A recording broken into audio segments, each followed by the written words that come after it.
Assalamualaikum warahmatullahi wabarakatuh. Waalaikumsalam warahmatullahi wabarakatuh. Kembali lagi dengan saya Pugu Wicaksono dan sohib saya Property Channel. Ini channelnya namanya Property Channel. Jadi kita sama-sama di satu tim di PT Al Kausar. Kita bareng-bareng mengerjakan pembangunan rumah, gitu ya, dan lain-lain, gitu, dan bangun-bangun yang lain. DLL ya? DLL ya. DLL. Rumah tangga juga. Ya, rumah tangga. Bangun rumah tangga juga. Ya. Rumah satu rumah tangga. Oke. Ada pertanyaan dari teman-teman subscriber tentang tanah. Ya, jadi kita sekarang topiknya belajar menjadi developer ya, untuk pemula, gitu kan? Karena kita juga sama-sama pemula ya. Iya kan? Ya, pemula. Oke. Ada yang menanyakan gini. Saya baru beli tanah seluas sekian meter, ya ada yang 1000 meter, 2000 meter gitu. Tapi tanahnya kok nggak ada sertifikatnya, gitu. Itu bagaimana, gitu kan? Ya. Ada juga yang menanyakan, Mas, saya punya tanah ya warisan, tapi ini sepertinya bukan sertifikat, gitu. Ini apa ya istilahnya ya? Kalau di sini istilahnya tanah petok D gitu kan. Terus ada yang juga yang nanyain, Mas, ini kata orang kelurahan tanah saya itu petok C. Lah itu kok banyak sekali istilah tentang pertanahan ini ya. Kita bahas sama Bang Udin ini, kebetulan beliau mahir di bidang legalitas. Karena memang tugasnya tiap hari yang ngurusin legalitas gitu loh. Legalitas setiap hari yang ngurusin itu. Iya, legalitas. Jadi ya wis di luar kepala ya, di tangan, di telinga gitu ya. Di luar kepala. Jadi jadi gimana kan? Ya. Apakah perbedaan tanah-tanah di petok C, petok D, SHM, apalagi ya? SHGB gitu. Ya. Petok C, D, E, F, G Ya. apa itu? Jadi gini memang. Oh gitu. Jadi tanah itu sebelum jadi satu. Jadi tingkatannya itu memang hampir sama ya. Dari dulu. Dulu sebelum ada namanya sertifikat. Dulu zamannya Pak Jokowi bukan? Oh belum. Ya, belum. Sebelum ada sertifikat, itu orang-orang itu sebagai hak kepemilikan bahwa tanahnya itu adalah tanah dia. Istilahnya kalau mobil itu BPKB-nya ya, BPKB-nya. Okay. Itu namanya itu petok D. Nah, petok D itu adalah BPKB yang dipegang sama pemilik tanah. Nah, berkas yang di desa. Nah, ini kan anggaplah petok D ya. Dan ini adalah berkas yang di desa, anggaplah ini di kelurahan ya. Oh ya, berarti berkas itu memang ada dua ya? Berkas itu ada memang ada dua. Itu namanya petok C. Petok C. Jadi yang dipegang pemiliknya ini adalah petok D. Oke. Berkas yang di desa itu namanya petok C. Petok C. Nah, ini levelnya apa? Sama sebenarnya. Sama. Jadi hanya saja ini istilah di desa. Nah, kayak kwitansi gitu ya? Iya, itu hanya selembar surat biasanya, terus warnanya itu kalau dipegang sekarang itu warnanya kuning-kuning mangga. Iya, karena udah lama. Karena udah lama. Jadi nggak mungkin baru. Kalau baru itu, nah itu patut dipertanyakan itu. Yang dipegang sama pembeli itu namanya petok D. Ya. Yang berkas yang ada di kelurahan namanya petok C. Petok A, B ada nggak? Nggak ada. Oh, nggak ada. Jadi itu mungkin di level itu ya, mungkin kalau dulu itu namanya kayak semacam korwil atau apa gitu. Kalau sekarang kan BPN. Ya. Jadi dulu itu untuk hak kepemilikan tanah itu hanya sebatas itu. Jadi yang setahu yang berada dimiliki oleh warga itu hanya ada petok D dan C itu yang ada di desa. Sudah kan itu aja. Artinya gini ya, artinya yang petok itu juga sah secara hukum, tapi belum sertifikat gitu. Itu di petok itu ada ukuran-ukuran nggak? Ada. Petok itu pertama itu dia itu ada namanya yang atas itu nomor. terus posisi letak tanah. Jadi kalau di desa namanya di Petok D itu ada namanya kohir. Kohir itu semacam letak tanah. Jadi letak tanahnya itu katakan satu desa ini kan hamparan luas ini. Ya. Katakan blok ini di kohir nomor 7, blok sini kohir nomor 8, di sini kohir nomor 9. Itu ya selain untuk memudahkan pemetaan juga untuk memudahkan ketika melihat data itu. Terus ada lagi namanya luasan. Tapi luasan di apa namanya di Petok itu juga hampir sama dengan sertifikat. Jadi kalau di Petok itu 0,92 biasanya seperti itu. Kalau 0,92 itu berarti luasannya adalah 920 meter persegi, membacanya seperti itu. Ya. Satu artinya 1000 ya. Satu artinya 1000. Satu artinya 1000. Nah, beda dengan di sertifikat. Kalau di sertifikat begitu angkanya 920 meter persegi ya dia ditulis 920 meter persegi sesuai aslinya. Ya. Hanya saja Bang, kalau secara tingkatannya Petok dan SHM itu memang lebih terbarukan SHM. Secara hukum itu kedudukannya sama. Tapi hanya saja sertifikat ini sudah dimudahkan, dia kan sudah ada apa namanya, ada dena dari itunya ya, peta buta lah. Ada peta butanya. Kalau di Petok D itu biasanya nggak ada. Tapi ada pula Petok D itu yang di beberapa desa saya menemui lahan itu sudah dilampirkan. Tapi lampiran kedua itu, lampiran kedua bukan masuk di surat Petok. Bukan di surat Petoknya, itu untuk memudahkan. Tapi kalau di sertifikat itu sudah satu paket. Ya. Jadi ini kanan kirinya ini rumahnya tanahnya siapa itu sudah kelihatan. Kalau biasanya tanah yang masih Petok D itu biasanya lebih murah ya. Biasanya begitu. Lebih murah daripada sertifikat. Biar jual tanah lebih mahal, ya udah disertifikatkan, gitu kan? Dari Petok D dijadiin ke SHM. Ya. Caranya gimana ya? Jadi gini, Petok D itu kalau misal begini, katakan Petok D ini adalah milik sampean. Milik sampean. Terus mohon maaf sampean ini meninggal. Kan masih ada turun waris dulu ke anaknya, dan jual ini anaknya. Lah ini kadang orang itu yang malas ngurus prosesnya karena beribet. Itu yang bikin mahal. Ya. Itu yang akhirnya di Petok D itu ongkos biaya ngurusi ketika dijual itu juga menjadi item item pengurangan istilahnya. Karena kan harus naikkan dulu ke SHM, terus ada waris, ada sidang waris, mendatangkan ahli waris. Jadi kalau anaknya anaknya manusia tapi jumlahnya banyak gitu ya. Ya harus datang semuanya. Harus datang. Terus loh Mas, misal salah satu ada yang meninggal, ya harus ada perwakilan keluarga dan harus bisa menunjukkan surat kematiannya. Si ahli waris ya. Ahli waris.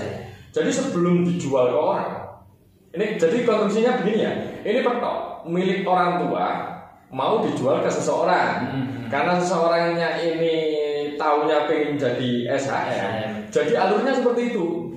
Jadi di sidang waris dulu, setelah sidang waris terus dijual.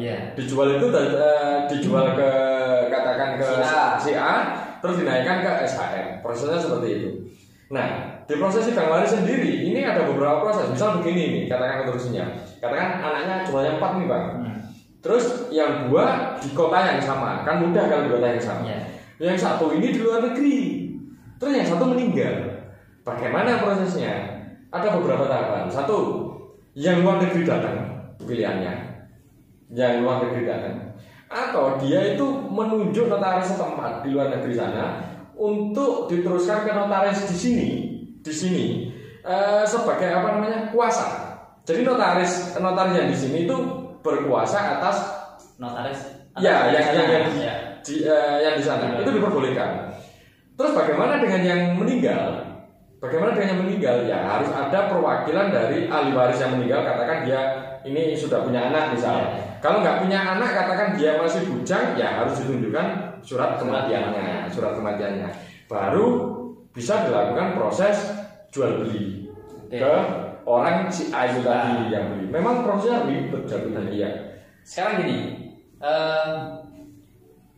si pemilik tanah itu masih ada. Pemilik tanah masih ada. Misalkan misalkan si penjual itu adalah pemilik tanah yang lama gitu kan, ya. dan masih ada. Dia pengen menaikkan ke SHM. Ya. Itu prosesnya itu harus ke notaris atau enggak, harus ke badan-badan ya. BPN atau dan lain-lain gitu. Iya enggak? Ya. Atau cukup ke notaris saja atau gimana? Jadi gini, notaris itu bisa melayani dari petok langsung ke SHM. Tapi nggak semua notaris mau menerima hal itu. Kenapa? Karena prosesnya itu ribet gitu ya. Dengan hubungannya dengan kelurahan setempat, nanti minta persetujuan dari kelurahan dan sebagainya. Rata-rata kalau petok ya, menurut pengalaman kita ya, itu ya ke kelurahan memang, karena domainnya banyak yang diminta dari BPN untuk syarat menjadi SHM. Itu rata-rata tanda tangannya dari lurah dan dari kecamatan sebagai keabsahan begini. Oh iya, memang dia sah pemiliknya. Nah itu harus disahkan dengan tanda tangan dari pihak-pihak dari kelurahan atau desa setempat itu tadi. Nah kalau misal menunjuk notaris, ya notaris biar itu bisa naik, mereka juga harus mendapatkan surat itu tadi. Bilangnya begitu. Nah ini proses ini yang biasanya notaris ini yang mohon maaf ya, karena nggak semua dia kenal desa nanti gimana, apakah jauh lebih ribet atau tidak seperti itu. Nah, tapi ada juga notaris yang mau melayani hal itu. Yang mau ribet lah yang nggak mau ribet. Ya. Jadi prosesnya seperti itu memang. Jadi gini, kalau punya tanah, pengen dijual lebih mahal, kalau misalkan masih suratnya masih petok, naikkan jadi sertifikat, jadi SHM. Minta tolong ke desa saja, lebih enak langsung. Ya kan kenal lah sama kan tetangga sendiri. Begitu prosesnya. Jadi ada petok C itu yang dimiliki kelurahan, petok D itu yang dimiliki pemilik tanah, ya. Tapi belum SHM. Ada juga yang tingkatan tertinggi adalah SHM. Kalau SHGB, nah SHGB itu kalau kepanjangan ya, bukan disingkat, kepanjangan. Itu sertifikat hak guna bangunan. Sertifikat hak guna bangunan itu kalau nggak salah dia punya masa itu sekitar 25 tahun kalau nggak salah. Saya lupa tepatnya, estimasi itu 25 tahun. Jadi dia hanya berhak atas penggunaan bangunannya, bukan berhak di atas tanah. Loh mas, tapi kan saya biasanya kan begini, mas saya kan beli perumahan, ini dapatnya ini sertifikat hak SHGB. Terus bagaimana soal keamanannya? Apakah itu bisa dinaikkan SHM? Oh, sangat bisa. Itu kenapa muncul SHGB? Itu karena begini Pak.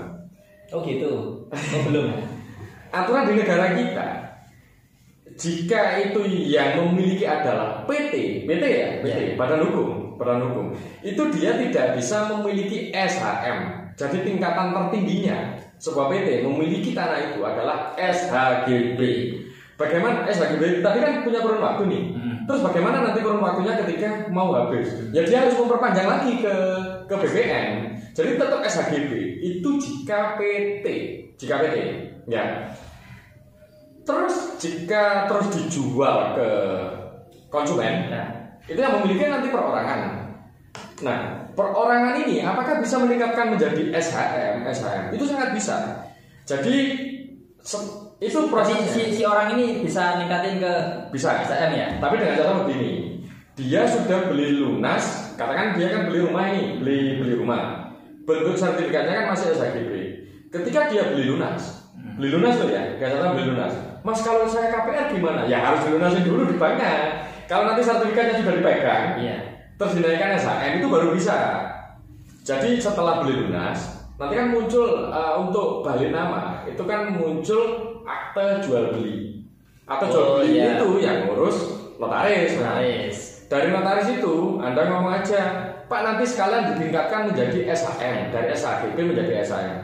Notaris akan mengatakan ini bisa, hanya saja biaya notaris ya akan beda-beda ya di tiap kota ya, nanti tinggal hitung-hitungan dengan notaris karena itu biaya jasa ya.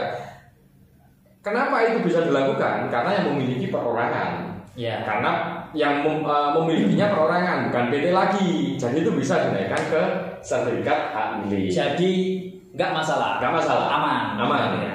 Jadi misal kalau developernya ngasih SHM langsung, itu developernya luar biasa, udah membantu peningkatan dari HGB ke SHM. Ya. Kalau Al-Kausar gimana? Ya itu seperti yang disebutkan. Oh iya. Jadi kalau di paket kita itu dari SHGB kita itu bukan menjanjikan ya, tapi ini menjadi SOP dari kami.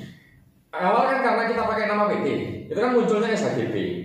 Begitu yang sudah lunas, itu nanti kita balikan nama ke pemilik tanahnya, itu nanti muncul masih SHGB, masih atas nama Si A. terus setelah itu dinaikkan menjadi SHM, sertifikat hak milik. Jadi di pemilik rumahnya ini sudah tidak usah khawatir lagi, dia sudah mempunyai hak kepemilikan penuh atas tanah dan rumahnya itu. Sip.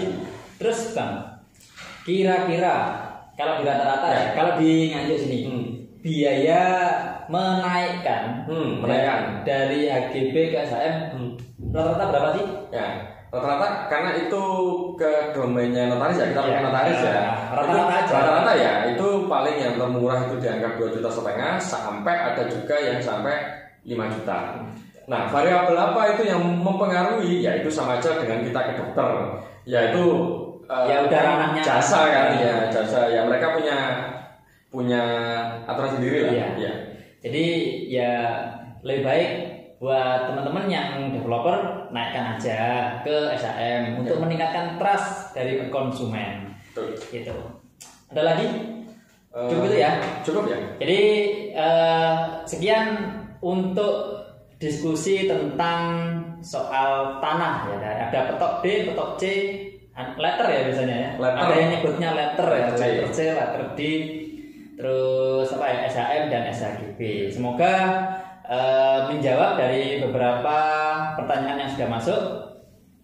Sekian dari kami, mudah-mudahan bermanfaat untuk Anda semua. Nantikan tips dan trik untuk developer pemula di video-video yang akan datang. Kita aja Bang. Oke. Sekian dari kita. Assalamualaikum warahmatullahi wabarakatuh. Waalaikumsalam warahmatullahi wabarakatuh.